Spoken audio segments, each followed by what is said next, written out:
The red flash at 4-7 on the season through 11 games, and we are underway in College Park.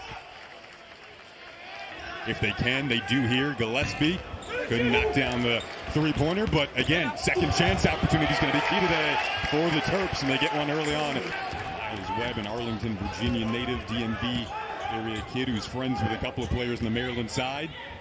Dump it down, Julian Reese, speaking of DMV natives. There's the Baltimore native going up strong.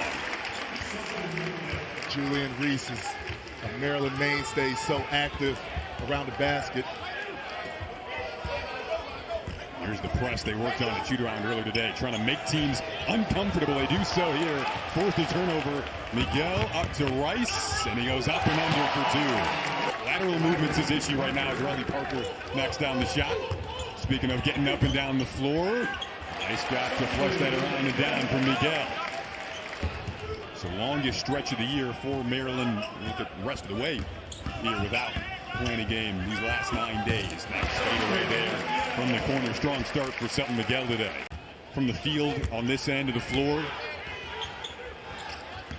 Parker working against Reese, has it swatted out of the air.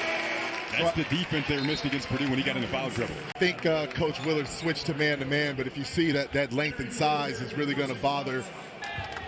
Be interested to see how much of that zone Maryland plays. Looked like they went back to it again on that possession. Able to get into the teeth of the zone there. Over too far, they kick it for shots. It's a very tough play to guard in that moment. Here it is again. Nice kick to the corner, and the three goes down, this time for Jay Young. Jay Young, again, a guy who's known for his energy, effort, defense. When he's giving you the offense as well, an extra boost for Maryland. Gave him a second chance opportunity there, which led to the floater for Gillespie. 8-0 St. Francis run. And Derek Queen back in now for Maryland. Nice spin move. There's his patience on display there. Rodney Rice missing that last three. Obviously, Jacoby Gillespie. Anytime they go under that screen, Gillespie is going to shoot that ball, and he's going to shoot it at a high clip. Yeah, it's a dual threat. They do a good job of turning you over, but they also do a good job of making you work for your shots. Yeah, I like any team that turns the team over. I don't care big or small. You got to attack and punish them for not taking care of the ball. That last bucket stopped an 8-0 Maryland run. Series of fakes for Queen. Even if numbers have to be sacrificed, that is going to be an excellent combination. Those two on the floor right now, and the outside game makes it even scarier if they're consistently knocking down those as Selton Miguel. St. Francis has been missing his game the last 4, back from injury today. Now here comes Rodney Rice. Nice in and out dribble with a blow by. Got past Parker. A handle. I really like this for Rodney Rice to be able to see one go in. We all know he can score. He'll be right back in that 38-39% range. Nice near steal from Gillespie. Now he's got it. Loops it up to Rice. The hook pass and an easy finish plus a foul. It's so important for Maryland to put pressure on these teams to not let them get comfortable. If you can play great defense and get out in transition, it just makes the game. Miguel 4 for 4 start today. Powering into the lane confidently. Got his own board. Coaches love that. The flip over and an easy push shot for Reese to go down. Kelly, who's trying to keep St. Francis within striking distance down the final 4 minutes of this half. Corner three, opposite end from Rice is down. Right on cue. Rebound from Reese is his 7th. A drop back, Miguel in rhythm. Coach Willard and his staff stressed throughout this game. Reese might be on first half double-double watch, by the way. Oh, what a three there from Gillespie. And then Gillespie just being what he is, able to create. For Jacoby, it's Gunna, it's future. Okay, I like both of those He's too. Still going with the little baby though, pregame as a broadcaster. But you know what else I like about the guys he brought in? Those guys were winners in their previous program as well. So good shooting and winners. I think they heard you, Tavares, right on cue. Selton Miguel. You know, he played at South Florida for my good friend Amir Abdul-Rahim, who we lost Right now, 3 of 4 from 3, 17 first half points for Selton Miguel. In the corner, same spot, same result. Different player this time in Tafara Gapare. It's been the shooting, and we haven't called Dairy Queen's name as much as we thought we would. There's a nice cut and finish at the rim there from Lon Cranford. Has to re-corral, so they miss out on the easy two. And Queen makes it tough on Cranford. Up ahead, Miguel. Opposite way, Maryland trying to run off the miss this time. Miguel gets all the way to the cup and finishes.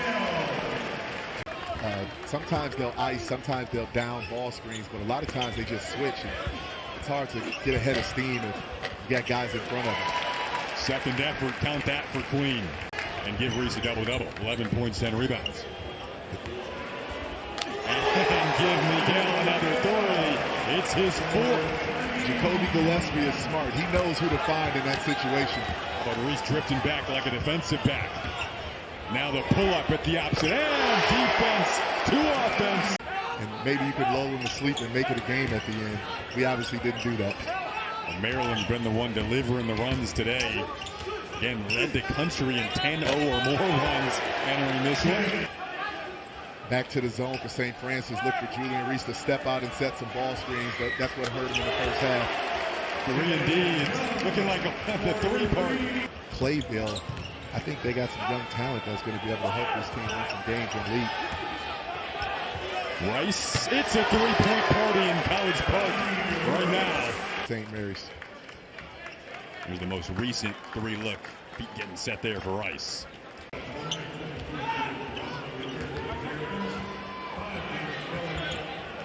Gillespie dancing around the screen. Queen able to finish. I like that everybody's out pressuring the ball. As you pointed out earlier, not just the guards, the bigs are getting out of the passing lanes and really putting heat on the ball as well. He can really help other guys in addition to being able to score for himself. Maryland's produced 62 all-time NBA draft picks. Queen did showcase against Purdue. He can step back and hit the 3 as well. And Geronimo gets that to go. Feels like Queen's definitely be the 63rd all-time. Potentially a first-rounder if he keeps up this pace. Yeah, and I know it's been talked about a lot, but Derek Queen has a great support system. His mom back in Baltimore, Lisa Anderson. He has Coach Mookie, where you got Maryland playing Oregon. Yeah. I think it's awesome for these guys to be able to cross the country and make these trips. Big time play. Go back to Geronimo climbing the ladder on this alley-oop. Yeah, it's a unique concept.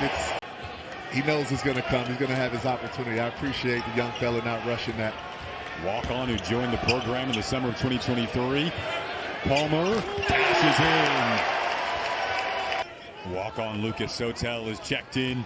You hear the fans behind us saying, "Feed Lucas," as he comes off a screen, but they're going to go up top instead. And hammering it down to the alley-oop is Gapare. We'll go to the free throw line. Speaking of assists, this was a dime. Yeah, and he also got to give. Impressive defensively in this one. Harris tried to shovel it off. I mean, they are everywhere right now in the lanes. Murphy, Sotel, there it is! For the walk-ons to share with each other. Something you remember forever. Absolutely. Got to feel good as a coach, too. Murphy, they're just going tic-tac-toe with the passing now. Just a dominant start to finish effort for the Terps. They left Syracuse on Saturday. Bounce back from the Purdue loss.